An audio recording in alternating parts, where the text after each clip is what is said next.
Fuimos a una refinería y bueno, sí, pero estos pernos y estas tuercas, ¿cómo las ajustas o cómo las desajustas? ¿Con algún sistema de precisión? No, acá lo ajustamos con, mira, el más fuerte, Pancho, ven, y Pancho pues era un súper robusto, con un extensor, con un marro, y esa era una forma o práctica en ese momento. En el mercado, En o sea, el estamos hablando de una mercado. refinería, una empresa Sí, grande, sí, o sí. sea, Y hoy por hoy todavía siguen haciendo se algunas mantiene malas todavía. prácticas, o por desconocimiento o porque todavía no hemos podido llegar a coberturar, a educar, ¿no? Pero vamos en progreso. Cada industria tiene una historia que contar. Conoce a los líderes que la hacen posible. Bienvenidos a Hanka Talks. Cada líder deja una huella distinta en la industria.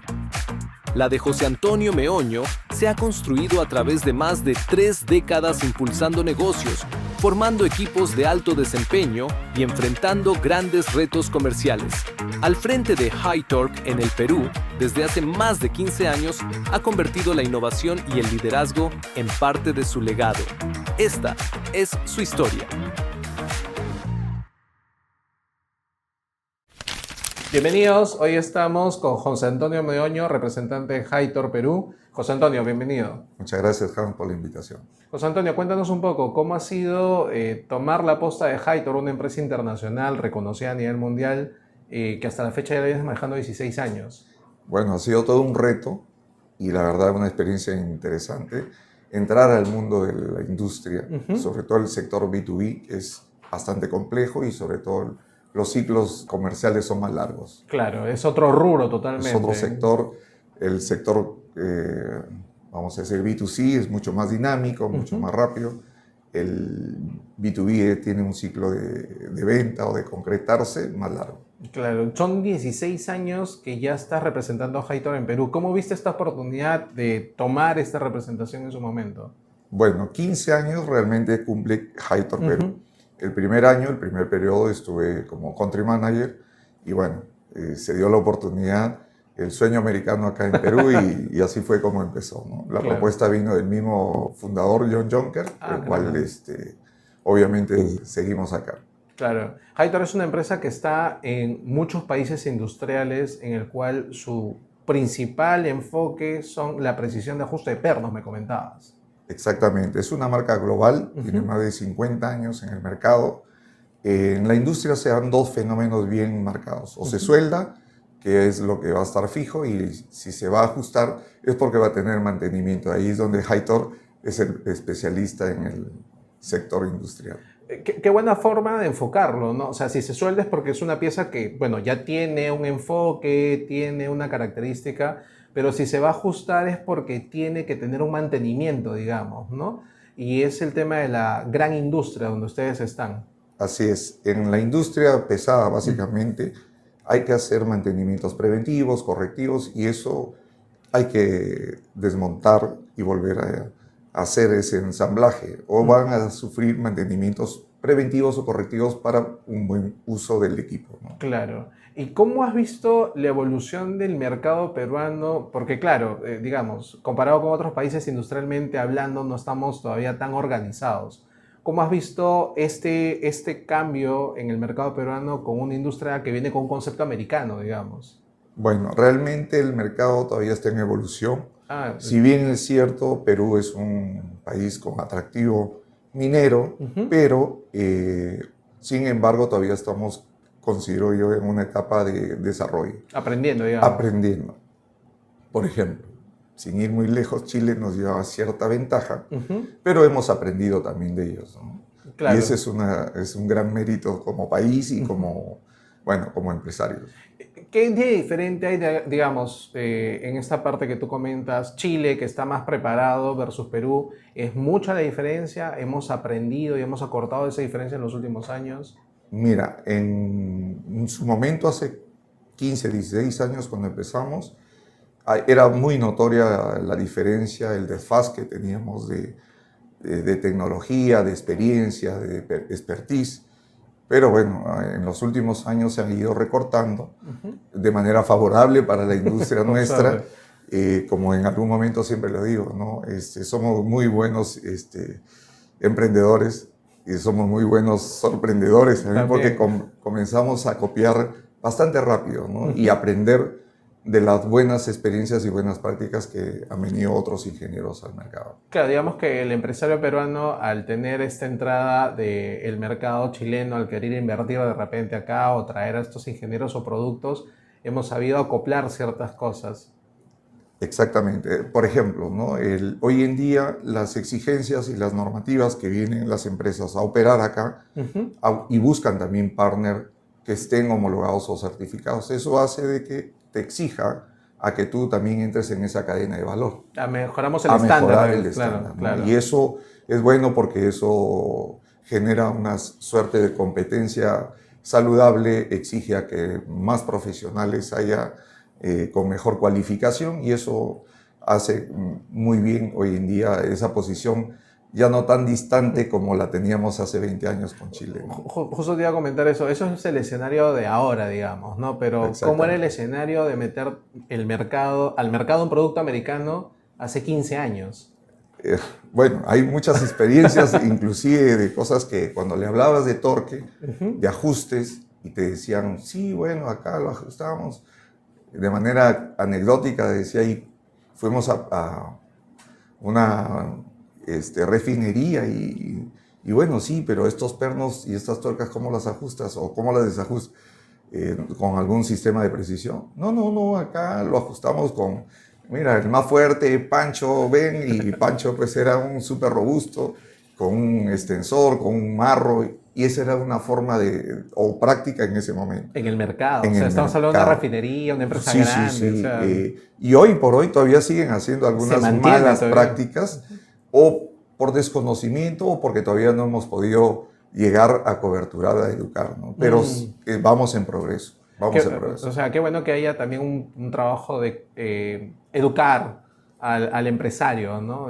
Porque claro, tenemos muchas empresas que nacen y piensan que es sencillo, pero no toman la acotación de todo el contexto, ¿no? Claro. Por ejemplo, hoy en día tiene que ver mucho la empresa privada, la academia, los stakeholders involucrados, porque es la única manera de mejorar el perfil del ingeniero, del técnico, para llegar con una mejor propuesta para el cliente, ¿no? Sobre todo siendo un sector crítico y especializado. Hablando un poco de los sectores, Hightor, ¿en qué industrias está o cuáles son las principales, por así decirlo? Bueno, obviamente somos un país minero, del cual el principal foco estamos en las principales minas. Eso no quiere decir de que no atendamos energía, hidroeléctricas, termoeléctricas, parques eólicos, todo lo que tenga que ver con energía, oil and gas, refinerías, gas de camisea, transportadora de gas, una serie de industrias que están involucradas en la productividad del país. Pero sin embargo también hay industria más ligera, como la industria plástica, la industria alimentaria, la pesquera, que estamos entrando con este nuevo periodo de junio en adelante. Hemos incorporado una línea de atención con ingenieros junior que tienen la misión de ir a este tipo de industria donde hay una gran cantidad de pernería, pero que no hay una buena práctica para poder hacer. O sea, qué interesante. Donde hay un perno, ustedes están presentes. Donde hay un perno, seguramente deberíamos estar ahí, y eso es lo más importante, ¿no? Porque en toda la industria hay un perno que aflojar o un perno que ajustar. Claro, y dependiendo de la precisión de esto, funciona la máquina y el tiempo de vida, ¿no? Exactamente. Por ejemplo, un perno, vamos a decir una tubería, una brida, un molino, una changadora, tantas horas de exigencia, trabajo diario, eso tiene un aflojamiento y tiene una posibilidad de romperse o de moverse, desgaste, fugas. ¿Y qué es lo que pasa? Un día de parada, una hora de parada de producción, pues cuesta millones. Sí, o sea, dependiendo de la industria. Y hay alguien ahí que va a tener que pagar la factura porque es muy costosísimo, ¿no? Y tiene unos cuantos ceros, digamos, ¿no? Muchísimos. Si no, la última experiencia que hubo, lo del oleoducto, ¿no? Claro. Que fue visible una paró técnicamente la movilidad en varias partes del país, ¿no? Claro, afectó toda la industria, todos los sectores, porque siendo una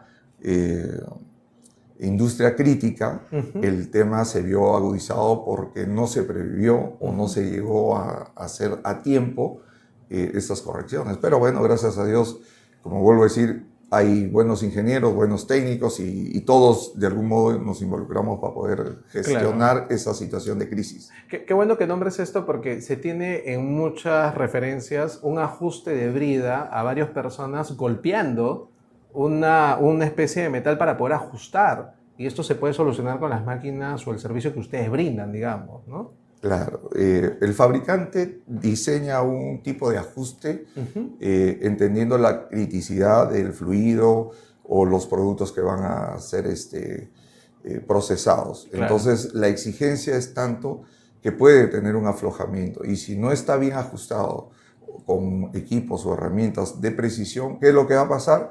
Que se va a aflojar o va a tener un accidente mayor.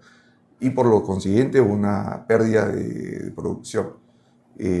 Si lo hacemos con métodos manuales, no garantizamos si estamos ajustando de manera correcta. O al estándar que se necesita. O al estándar. ¿No? Entonces, si pasara un incidente, ¿qué es lo que va a pasar? El seguro va a venir y va a decir, oye, y bueno, ahí entran todos los problemas de protocolo, ¿no? Claro, legales, dinero y demás. Cuéntame un poco, los equipos que ustedes venden y todo este tema de trabajo, ¿de dónde viene? Bueno, básicamente Hightor es americano, Made in USA, el concepto Made in USA se mantiene. Obviamente hay operaciones fábricas que son propias de Hightor en Alemania, en otros sitios, pero el centro de distribución siempre es en Estados Unidos. Nuestro centro de distribución global está en New Jersey, en Mahwah, en donde el centro fue bautizado en honor al fundador John Junkers. Ah, caramba. Sí, sí, y para todo el mundo. Claro, y de ahí manejan todo. Te comentaba esto porque, claro, nosotros vemos el transporte aéreo y sé que la carga tiene un alto valor, pero tiene una alta urgencia. Ustedes atienden, por ejemplo, el sector de la minería y tienen este tema de los tiempos críticos para poder atender. ¿Cómo ves este tema del desarrollo de atender una gran industria con este trabajo de Just on Time que me comentabas? Al ser una industria bastante crítica, no se pueden dar el lujo de no planificar. Entonces, al tener nosotros estar como proveedores críticos, también hay una programación de sus abastecimientos. No obstante, hemos logrado hacer un just-in-time con cross-docking casi perfecto, donde le traemos a tiempo y le entregamos realmente lo que necesita el cliente, ¿no? Ya han llegado a ese punto, digamos. A ese punto, ¿no? Y eso es lo que favorece básicamente y lógicamente hay un trabajo arduo de educación y decirles, bueno, toma tus prevenciones, genera tus backups. Claro, correspondientes, ¿no? El tema de que ha cambiado un poco la mentalidad, ¿no? Porque antes se tenía, hace muchos años, de que yo tenía que tener almacenadas las cosas y ahora ya el mercado ha cambiado a tener programados los pedidos a tiempo, ¿no? Que dinamiza bastante el tema del transporte internacional, bueno, y obviamente tiene otras aristas.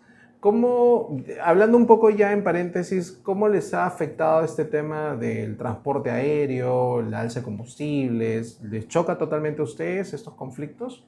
Definitivamente siempre hay un inconveniente cuando hay un tema de conflictos externos, ¿no? Por ejemplo, las guerras, Ucrania, el conflicto de Hormuz, genera una suerte de complicaciones en la logística. Claro. ¿No? Que creemos que solamente es marítima, pero es aérea.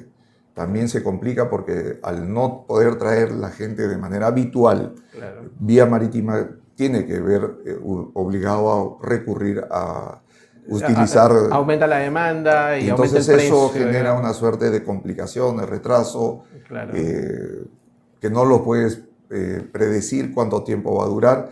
Y bueno, ahí donde tienes que recurrir a tu proveedor más habitual o los proveedores que están especializados en este tipo de transportación, tratar de que lleguen a tiempo, por lo menos no demorado, ¿no? Claro, para poder correr, porque claro, se complica bastante el tema del transporte, los almacenes, temporada alta, Perú está de moda, está exportando un montón de cosas, entonces tiene esta complicación de entregar a tiempo, digamos, en algunos casos. Así es. ¿Cómo ves el mercado de las grandes inversiones en Perú? Hablábamos del tema de la minería. ¿Cómo ves los proyectos, los grandes proyectos hoy en día en Perú? Bueno, definitivamente los proyectos grandes son los que traen no solamente expectativa de negocios para nosotros, ¿no? Para los proveedores, porque si es un proyecto minero, desde el movimiento de tierras ya hay una gran movilización de proveedores alrededor de ese nuevo proyecto. Claro. Sin embargo, en los últimos años no han habido los megaproyectos, los cuales hemos ido por los proyectos más pequeños, medianos, donde se han podido abastecer, pero siempre con esa expectativa y esa idea de pues, que sigan los proyectos nuevos, Claro. que realmente la inversión se dé en su dimensión de aporte al PBI, y eso genera pues, un ecosistema mucho más rico, más enriquecido, con el tema de que todos pues, generan fuentes de trabajo, oportunidades laborales nuevas, negocios alrededor de estos centros poblados, una suerte de economía para todos. Claro, como dices, este ecosistema económico que se genera, digamos, ahora enfocado a Perú, como va a ser un hub internacional con los puertos, las inversiones en aeropuertos, carreteras, ¿ves una perspectiva positiva de repente o crees que todavía falta algo más por hacer? Bueno, siempre hay mucho que hacer, ¿no? Lamentablemente, a veces los temas que no se deben hablar según se dice en la mesa, pero sí afectan los temas políticos, porque una intención o una política de cierres, claro. ¿qué es lo que genera? Genera contracción, genera una suerte de disminución de la expectativa. La Entonces, inversión, la sobre inversión, todo, ¿no? pérdida de confiabilidad. ¿Y eso qué hace? Que todo en la pirámide se comienza a mover, ¿no? Entonces realmente sí. Digamos que tiene que haber una, no sé si suerte, pero sí enfoque de gobierno de mirar esto a futuro, digamos, ¿no? Tiene que haber una mirada, una planificación a 20, 30 años. Exacto, ¿no? ya un gran proyecto. Una digamos. mirada de perspectiva real, porque no se puede trabajar con periodos muy cortos y menos con proyectos pequeños, ¿no? Claro, porque la inversión está bien. La inversión base inicial, ¿no? Es muy alta, ¿no? Claro. Entonces el retorno también va a demorar, entonces por lo tanto tiene que haber una proyección no menos de 30 a 40 años, ¿no? Eso es lo que más o menos. Y hablando un poco ya de Hightor y la región, Hightor está en Perú, está en otros países de la región. ¿Cómo les ha ido en estos últimos años a Hightor Perú y a la región? ¿Han visto un crecimiento? ¿Han visto una complicación? ¿Está dentro de los planes? ¿Cómo les ha ido en los últimos años a ustedes? Bueno, en la región obviamente siempre tenemos vamos a decir, la sombra de nuestro vecino, ¿no? Porque siempre hay una comparación, a veces es innegable. Competimos indirectamente. Competimos, ¿no? Indirectamente, pero eso también nos hace bien, porque nos hace no solamente ver el lado de números, sino también cuánto podemos mejorar el tema cualitativo, claro. Mejorar también nuestras competencias internas, hace de que eso ayude mucho. Sin embargo, en la región como marca estamos muy bien posicionados porque somos especialistas. Nuestro core de negocio no solamente es vender una herramienta, sino alrededor de esta herramienta hay todo un ecosistema que hace de que el valor del negocio no esté verdaderamente en la herramienta, sino en todo lo que se da. Todo este know-how que tiene. Ese conocimiento, ese know-how, esa asistencia, ese valor real que percibe el cliente y que lo termina no solamente percibiendo, sino sintiendo de manera real, ¿no? Qué bueno que ustedes tengan, claro, lo que aprecian los clientes, sobre todo las grandes industrias, es el know-how, ¿no? El respaldo que yo le puedo dar la seguridad que estoy haciendo algo bien, que estoy haciendo algo con contexto. Eso realmente es bueno. Ahora, yendo un poco ya hablamos de contexto nacional, ya hablamos de contexto internacional, ya hablamos de Perú, que es un hub. ¿Qué planes tiene Hightor para futuro? En alguna industria nos contabas que ahora tienen estos nichos en pequeños giros de negocio. Aparte, ¿qué otros planes tiene Hightor para futuro?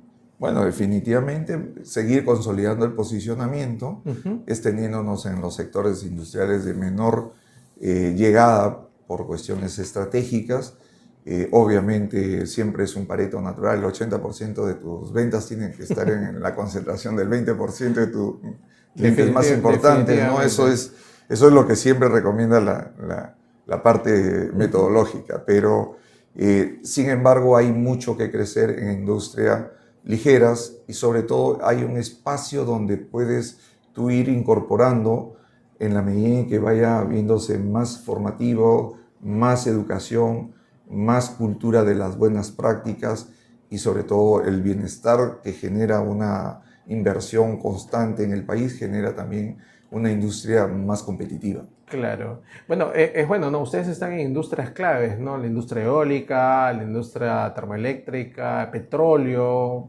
¿Qué se siente qué se siente ser una empresa líder a nivel mundial y estar en las industrias clave? Porque definitivamente ustedes están en diferentes industrias clave. Bueno, como siempre es una gran satisfacción, orgullo, pero también es una gran responsabilidad. Claro. ¿Por qué? Porque no solamente es decir soy el líder, ¿no? Eso tiene un componente mixto, digamos, ¿no? Claro. Porque también hay responsabilidad, entonces hay mucha suerte de acompañamiento a que realmente se haga lo que se dice, una coherencia entre lo que se dice la matriz, la fábrica y lo que hacemos de manera local. Claro. Entonces eso hace que el cliente, en este caso, vamos a decir una industria, un parque eólico, donde es importantísimo, un generador cuesta muchísimo dinero, entonces no se puede utilizar una herramienta cualquiera, ni tampoco hacer unas prácticas que no estén de acuerdo a los estándares ni de ellos, ni del fabricante, ni de nuestras propias herramientas o equipos, ¿no? Claro, sobre todo porque es una industria de energía, la energía no puede parar, ¿no? La consumimos, no se puede acumular, o sea, tiene que tener la atención necesaria para que la máquina funcione, digamos. Tiene que estar en constante productividad, producción, porque si no, un equipo parado, un parque, vamos a decir, un parque eólico parado con un molino, un generador parado, pues es un costo de producción que no se podría... Hay muchos perjudicados, digamos, no solo el dinero, ¿no? El usuario final y todo lo demás. Todos Claro. terminan siendo de algún modo una suerte de perjuicio por no prever o no hacer buenas prácticas de mantenimientos o correcciones. Claro. José Antonio, se me estaba olvidando, ¿cómo pasó la pandemia para ustedes? La pandemia en una industria, una empresa que está metida en las grandes industrias, ¿cómo tomaron la pandemia específicamente? Bueno, muy difícil nos tocó porque increíblemente en la región fuimos los únicos que paramos. Perú fue el único, como Hightor paramos.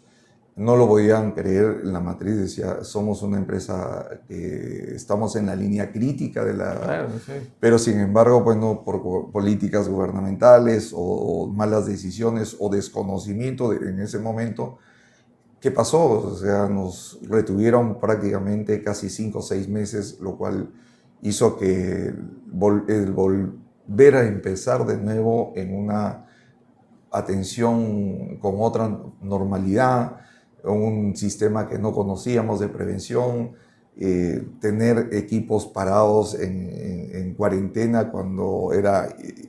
parecía de repente absurdo, ¿no? Absurdo, ¿no? Claro. Era absurdo porque decías, oye, entiendo que una persona puede entrar en cuarentena, Claro. pero un equipo, un fierro, unas 48 horas de esperar ahí todo el mundo parado a que pase el término porque lo exigía la normativa. Entonces eso sí afectó muchísimo en la práctica misma, pero lo que más considero que afectó fue cuando volvimos a la normalidad, que ya no era normalidad, ¿no? Claro. Ya no era un mundo normal, tenías que andar con más cuidado, la gente andaba con miedo, obviamente volver a arrancar de nuevo, establecer un ritmo de nuevo de ventas o de acercamiento al cliente costaba porque... ya no había ese acercamiento. Ya no había ese acercamiento, simplemente claro. Ya no te dejaban entrar. Claro, ¿no? pero igual estaba la necesidad de atender necesidad. Estas industrias que habían parado 5 o 6 meses, digamos. Sí, tuvimos que volver a retomar una nueva forma, una nueva práctica de cómo tomar al cliente en esta nueva modalidad, ¿no? Cómo atenderlo a este cliente.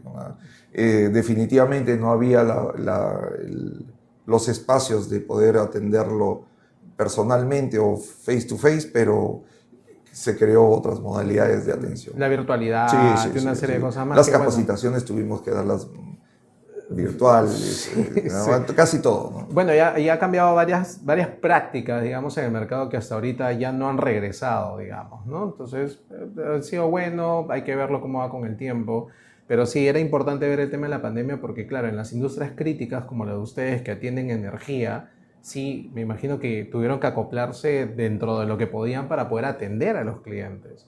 O sea, es un tema complicado. Complicado, un tema de volver a empezar a resetear un poco la forma de hacer el negocio y empezar de nuevo con un mindset totalmente distinto, poner un poco de agilidad en algunos procesos, crear algunas nuevas formas de acercarnos, generar una nueva modalidad de atraer al cliente de nuevo, ¿no? Porque era...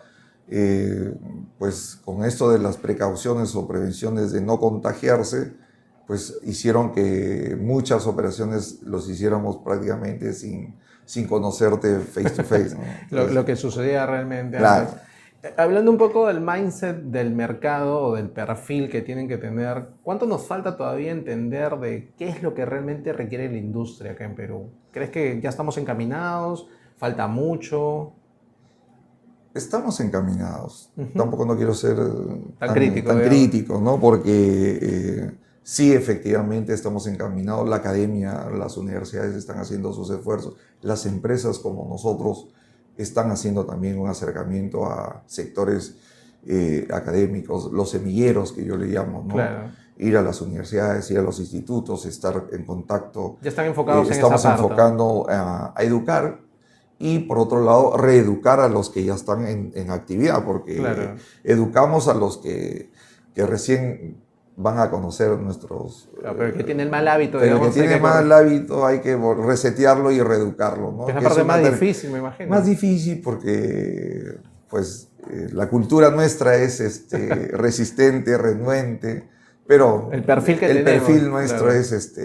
poco difícil, pero de verdad que sí ha habido bastante progreso. Creo que en realidad el Perú ha entrado en una visión de competencia real en el mundo si quiere ser más ágil y ser más rentable, ¿no? Claro, el Perú ya está comenzando a tener cierta presencia. Ya y tiene entró que cambiar, en el círculo de la modalidad del corporativo, de las nuevas prácticas, de la calidad, que ya no solamente es una palabrita, un caché, sino ya es una buena... Algo real. Ya es real, ¿no? Claro, hay empresas que están haciendo el esfuerzo de certificaciones, eso es bueno, porque también si quieres atraer o quieres atender a estos clientes a uno, tienes que estar dentro de sus estándares, ¿no? Sí.